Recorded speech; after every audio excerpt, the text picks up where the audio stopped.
Bienvenue au podcast Ravivez le désir. Je suis François Renaud, sexologue et psychothérapeute. Aujourd'hui, nous allons discuter de la sexualité des adolescents et plus particulièrement, comment les parents peuvent aborder, la sexualité avec leurs jeunes, quelles thématiques qu'on peut aborder, lesquelles on ne peut pas. Est-ce qu'on peut avoir ces discussions-là et quel est l'impact d'en avoir de ces discussions-là et l'impact de ne pas en avoir. Donc, comme d'habitude, vous pouvez nous contacter à info@lesexologue.ca ou aller voir notre site internet lesexologue.ca. Nous avons aussi un programme pour les couples avec une différence de désir. Ça s'appelle Raviver le désir sexuel pour les gens justement qui ont une difficulté à marier leurs préférences et qui se chicanent beaucoup peut-être par rapport à ça ou qui tentent de retrouver un peu la flamme qu'ils ont perdue au fur et à mesure des années. Et nous avons aussi des articles sur le blog avec toutes sortes d'informations sur plein de sujets. Donc, aujourd'hui, on va discuter de la sexualité des adolescents et comment les parents peuvent aborder le sujet. Donc, avant peut-être de regarder comment on aborde le sujet avec nos adolescents, j'amènerais peut-être la bémol. Si vous avez des enfants qui ne sont pas encore adolescents, c'est le temps de parler de sexualité. Donc, maintenant, on en parle dans les écoles. C'est maintenant intégré dans un des cours au primaire et au secondaire. C'est de la matière obligatoire parce que comme n'importe quelle éducation, l'éducation à la sexualité, c'est aussi quelque chose de très important. Donc, quand on parle d'éducation à la sexualité, évidemment, on ne parle pas toujours de relations sexuelles. On va parler d'image corporelle, on va parler d'habileté sociale et relationnelle. On va parler justement de d'où viennent les bébés, comment on conçoit les bébés. On va parler de protection, de condom, d'ITSS, mais on va aussi parler aux enfants de la conception de l'amour, la différence entre l'amitié et être en amour. On va commencer à parler des différences entre les configurations relationnelles comme la monogamie, la non-monogamie, les différentes orientations sexuelles pour qu'on puisse créer un environnement d'acceptation face à la diversité sexuelle. Donc, c'est principalement qu'est-ce qu'on vise et aussi ce qu'on veut travailler dans ces cours d'éducation sexuelle-là, c'est l'aisance d'aborder les sujets de sexualité, c'est d'enlever les tabous qu'on a instaurés depuis très longtemps et qu'ils viennent principalement de nos valeurs judéo-chrétiennes, du moins ici au Québec. Et malgré que peut-être c'est moins prévalent dans notre société, le malaise qu'on a suscité avec ce moratoire-là de ne pas parler de sexualité traîne encore après toutes ces années. Donc, on est en train de se défaire tranquillement. Puis malgré qu'on en parle de plus en plus de la sexualité, on a encore un malaise à en parler à nos enfants, à nos adolescents. On veut leur donner de l'information, mais on ne sait pas trop qu'est-ce qu'on peut et qu'est-ce qu'on ne peut pas donner. Et le plus rapidement qu'on en parle, le plus aisés vos enfants deviennent à l'égard d'avoir ces discussions-là. Donc, si vous êtes sur le bord d'avoir des ados ou vous avez commencé à avoir des enfants, commencez à leur parler justement des parties du corps. Utilisez par exemple les vrais mots pénis, vagin, vulve, sein. N'utilisez pas des mots comme embolote, zizi, ton petit trésor, des choses comme ça. On commence à associer des parties du corps qui n'ont pas les vrais noms. Donc, on ne fait pas ça avec les autres parties du corps. On ne devrait pas plus le faire avec les organes génitaux non plus. Commencez justement à parler de d'où viennent les enfants. Les enfants sont naturellement curieux, ils ont ces questions, puis on n'a pas toujours besoin d'attendre qu'ils nous posent les questions, on peut le faire nous-mêmes. Parce que qu'est-ce qui arrive, c'est que nos enfants vont commencer à mind mapper que c'est un sujet qu'on ne parle pas à la maison. Et ça crée un malaise. Puis ils vont découvrir le malaise en étant à l'école avec leurs amis, quand les professeurs, les enseignants et enseignantes vont commencer à en parler. Ils vont voir qu'il y a un malaise entourant le sujet et ils vont mind mapper, intégrer ce malaise-là émotionnel qui vient avec parler de la sexualité. Donc, si vous, en tant que parent, vous êtes capable d'être une force contre ce malaise-là, en parlant de façon adéquate, avec connaissance et aussi avec une certaine aisance, bien, vous allez commencer à apprendre à vos enfants à normaliser des discussions sur la sexualité. Parler de sexualité ne veut pas nécessairement dire parler de sa sexualité. Ça ne veut pas nécessairement dire parler de nos pratiques personnelles, de nos préférences, mais de parler de concepts de la sexualité. Donc, on va parler des réactions physiologiques qu'on peut avoir. Les garçons, souvent, à un très jeune âge, même quand ils sont bébés, commencent à avoir des érections, se jouent après le pénis, vont peut-être le découvrir plus tard avec l'âge. Les filles vont aussi, comme les garçons, se masturber en se collant en fait sur des coussins, des toutous, vont se frotter sur les matelas, ils vont peut-être mettre leurs organes génitaux en dessous d'un jet d'eau et ces sensations-là, ils commencent à les découvrir. C'est une première exploration de la masturbation. Elle n'est pas aussi complexe que celle qu'on va avoir chez les adolescents avec peut-être des fantasmes sexuels, s'imaginer embrasser, être nu avec une autre personne, avoir une relation sexuelle, mais ils font des massages érotiques si vous voulez. Éventuellement, ça se transforme peut-être en masturbation plus typique qu'on va avoir. Et donc, de normaliser ça, même à un jeune âge, ça fait en sorte qu'à l'adolescence, il y a une aisance à parler en fait de ça. De dire, par exemple, c'est quoi la fonction des parties du corps. Comme par exemple, le clitoris, ça sert à avoir du plaisir. C'est correct de le nommer à un jeune enfant. Pour eux, ils savent que les doigts servent à quelque chose, ils savent à quoi serve la langue, ils savent que le pénis, ça sert à faire pipi, que l'anus, les fesses, ça sert à aller pour les selles, etc. Et donc, on peut aussi normalement parler que le corps nous amène du plaisir et que c'est normal, qu'il ne faut pas se sentir coupable. Mais il faut leur apprendre effectivement que c'est quelque chose qu'on fait dans un endroit privé, seul, pour son propre plaisir et on ne fait pas ça avec quelqu'un de plus vieux que nous et qu'il faut le faire dans le confort puis il faut apprécier ce moment-là pour soi-même mais on ne fait pas ça dans le salon quand grand-maman puis mon oncle puis ma tante puis nos cousins cousines sont là pendant qu'on écoute un film en famille.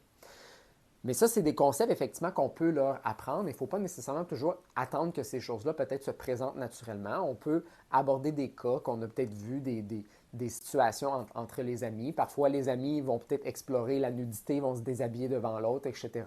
Donc, il faut normaliser cette curiosité-là, nommer aussi l'importance du consentement. Et donc, quand on arrive à l'adolescence, il y a déjà une aisance, en fait, qui est installée. Et vos enfants, vous n'êtes souvent pas la première source d'éducation à la sexualité qu'ils veulent avoir. Souvent, à l'adolescence, ils ont comme mis une étiquette que c'était vraiment dégueulasse, en fait, la sexualité de leurs parents, de leurs grands-parents. Et donc, vont peut-être aller chercher de l'information à travers l'Internet. Donc, pas nécessairement la pornographie, mais l'Internet. Vont taper des choses sur Google pour aller chercher de l'information. Et les parents ne seront pas nécessairement une source. Mais si vous avez été un parent qui a parlé régulièrement de ça et qu'ils ont eu de l'information adéquate, qui ont senti une aisance d'aborder le sujet, bien, l'enfant va intégrer que, OK, ça, c'est une source non seulement qui est fiable, mais avec laquelle je peux parler de vraies affaires, que je n'ai pas besoin d'être gêné, que peut-être mon parent n'aura pas la réponse, mais va peut-être aller la chercher puis me revenir avec une réponse par la suite. Donc, il y a aussi cette importance-là de s'éduquer, en fait, par rapport à la sexualité. Lisez des livres sur la sexualité, lisez des livres sur la sexualité des ados, lisez des livres pour les ados aussi. Ça va vous permettre peut-être même de réaliser certaines affaires que des messages que vous avez intégrés et que vous êtes en train de divulguer ou prodiguer en fait à vos enfants qui ne sont pas nécessairement des messages qu'on veut leur donner. Donc souvent, les ados sont intéressés à parler d'amour, de séduction. C'est souvent quelque chose qui manque, je vous dirais, dans notre culture aujourd'hui. C'est on n'apprend plus en fait à nos ados vraiment à séduire. Ils ne savent pas comment s'y prendre. Dans d'autres cultures, puis notre culture avant, on apprenait un peu aux ados comment séduire. Il y avait le grand frère, la grande sœur, peut-être que le père ou la mère avait des genres de rituels en ce sens-là, de courtisage, mais on en fait moins maintenant dans notre société, du moins ici, québécoise. Et donc, ça peut être important des fois d'aborder ce sujet-là quand on voit que notre enfant a peut-être un intérêt, de tout simplement leur demander comment tu penses approcher ton crush, etc. As-tu un intérêt? Surtout ne pas assumer aussi que votre enfant va être hétérosexuel. Moi, avec mon enfant, par exemple, je parle toujours de blonde ou de chum futur qu'il pourrait potentiellement avoir. Je ne parle jamais seulement de façon hétérosexuelle.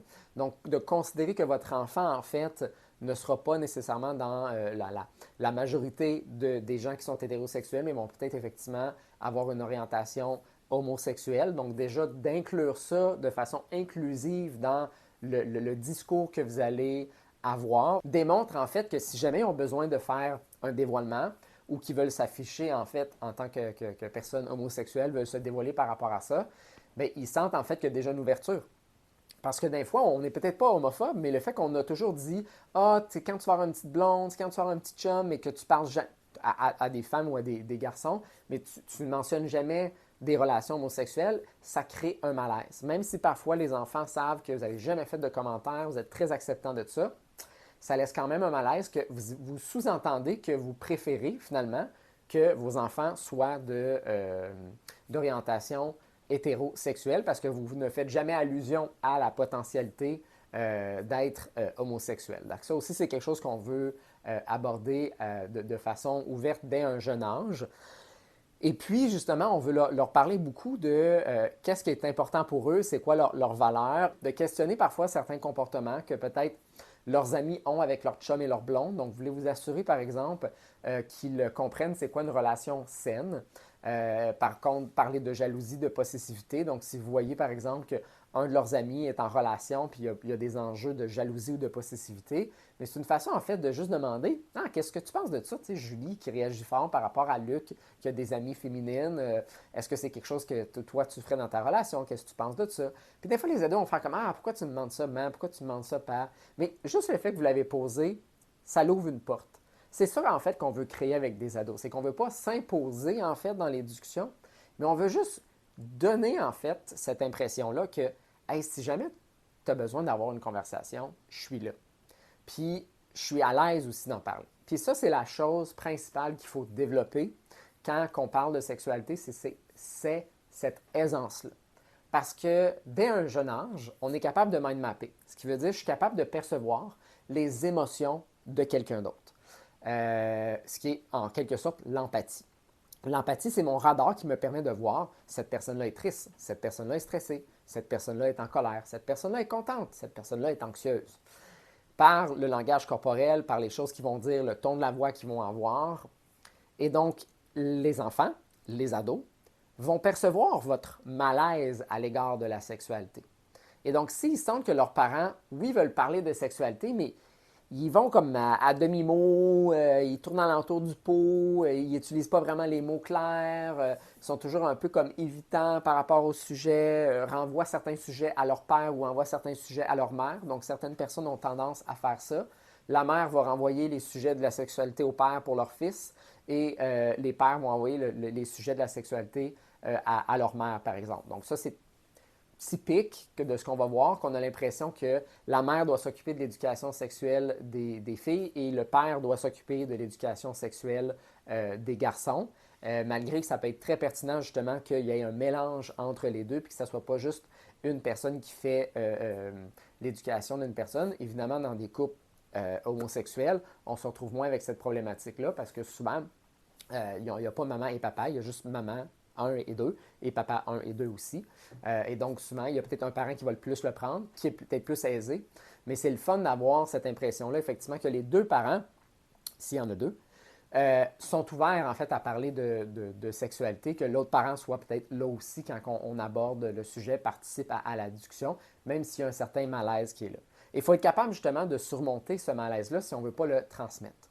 Parce que si on transmet ce malaise-là, là où ce que ça va avoir des répercussions, c'est que quand eux vont être en couple avec leur amoureux, leur amoureuse, ils vont avoir de la difficulté à parler de sexualité parce qu'ils vont avoir intégré qu'à la maison, dans la famille, c'est malaisant de parler de sexualité. Et donc, même avec mon chum ou ma blonde avec qui j'ai des rapports sexuels, je vais me sentir mal à l'aise d'en parler. Et donc, c'est là que les gens ont le plus grand influence à l'égard de, ou l'impact sur notre sexualité, c'est le malaise ou l'aisance qu'on a dans l'éducation à la sexualité. C'est ça qui est principalement transmis à nos enfants. Donc oui, avoir de la bonne information sur l'accouchement, la protection, c'est quoi la jalousie? Est-ce que c'est un signe d'amour ou pas un signe d'amour? C'est un manque d'amour pour soi? C'est quoi la possessivité? C'est quoi des comportements de violence? Comment est-ce qu'on fait pour avoir du plaisir? C'est quoi la masturbation? Est-ce que c'est correct? Est-ce qu'on doit se sentir coupable? Les différentes pratiques sexuelles, la diversité sexuelle de genre et d'orientation sexuelle, la diversité des relations monogames, non monogames. Si je ressens toujours un malaise de mes parents à l'égard de ces sujets-là, eh bien, moi aussi, je vais commencer à l'intégrer, en fait, ce malaise-là. Et c'est principalement ce qu'on ne veut pas transmettre, en fait. Fait que, oui, l'information est pertinente, mais si je donne de l'information pertinente et adéquate, mais que tout le long, on sent mon malaise en lien avec ça, eh bien, l'enfant va l'intégrer, puis oui, il va peut-être avoir la bonne information, mais il va avoir de la misère par la suite à se dévoiler. Chose qui peut être intéressante de se questionner comme parent, c'est quoi, moi, l'éducation sexuelle que j'ai reçue? Dans quel contexte elle a été donnée? Et souvent, les gens disent, ah, moi, j'en ai pas eu de sexualité. On a eu ça en secondaire 3. On a parlé de de condom sur un pénis en bois, puis c'est à peu près tout ce qu'on a eu. On a parlé de tests, la grossesse, puis comment se protéger, etc., la contraception. Mais en fait, le silence dans la famille, c'est une forme d'éducation.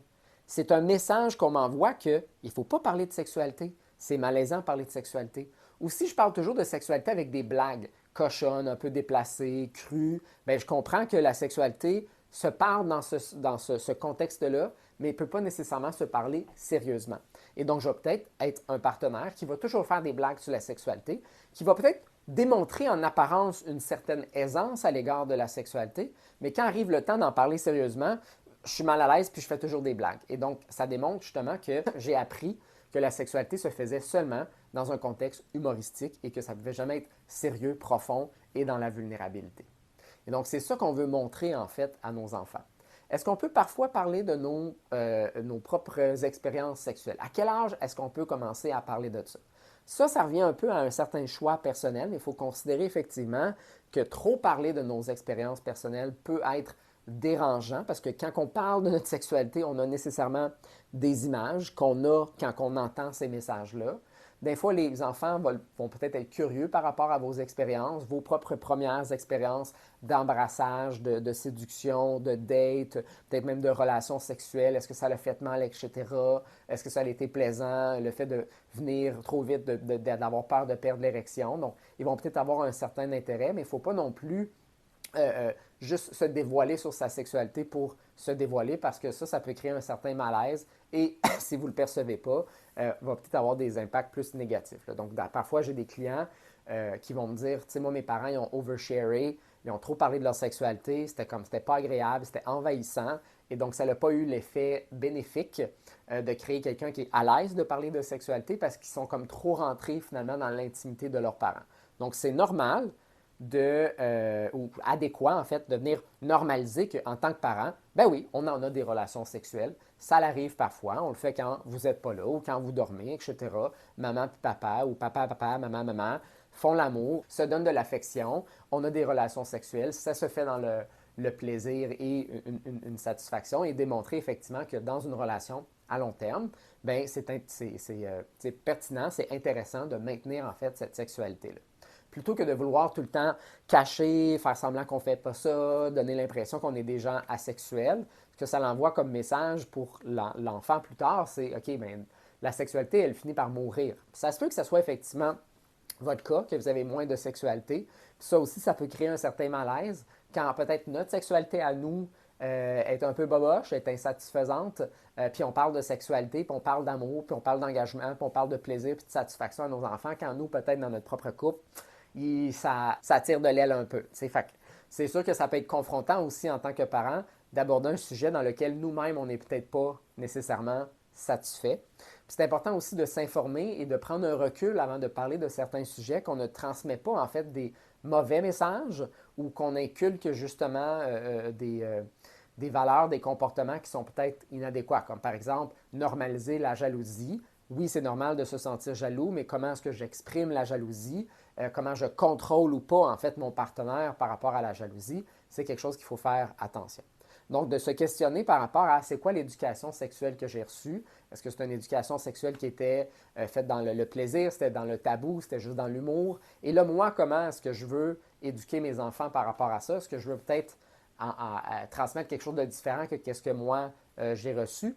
Et aussi se questionner par rapport à vos propres limites, parce que la nouvelle génération, ils ont des nouvelles valeurs, ils ont des nouvelles connaissances, ils ont des nouvelles perspectives de vie, et donc vous allez peut-être vous buter aussi à la nouvelle génération, ce n'est pas la nôtre, elle évolue, puis il y a peut-être des standards qui ont changé, comme par exemple, la génération de mes grands-parents, par exemple, c'était une génération plus homophobe, transphobe, et beaucoup axée sur la monogamie.